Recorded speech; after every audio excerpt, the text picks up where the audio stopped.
দাঁড়ায় গেছে ভিক্ষুকের মতো। মুসলমান, তুমি একদিন আজকে বাবা হইছো, তুমি তোমার বাবার মতো একদিন চলিয়া যাবে। মুসলমান কোনদিন জেনারেল হয়ে যাবে।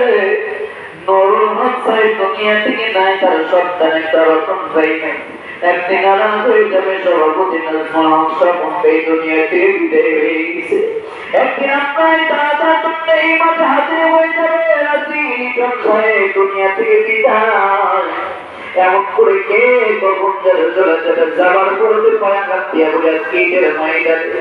ও মুসলমান, ও যুবক বন্ধু, তোমাদেরকে বিনয়ের সাথে বলে মরক্কেরা পায়া কাটিয়া বলে রে বাবা, মনটাকে করবো দিয়া প্রকৃত মানুষ যেন হইতে পারি।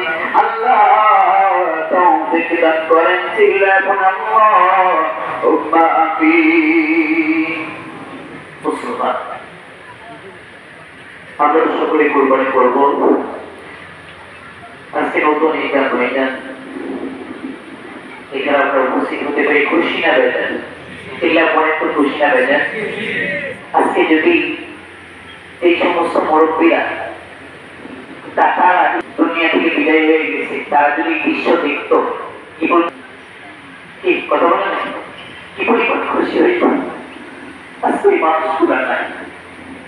আমার তাই গতকাল সে বলতেছে মনটা বড় ভরে গেছে। চেয়ারম্যান সে বলতেছে কত শ্রম সকল উদ্যোগী এটা হয়েছে।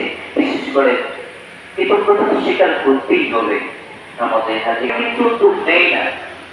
আমি আন্তরিকভাবে মোবারকবাদ জানাই।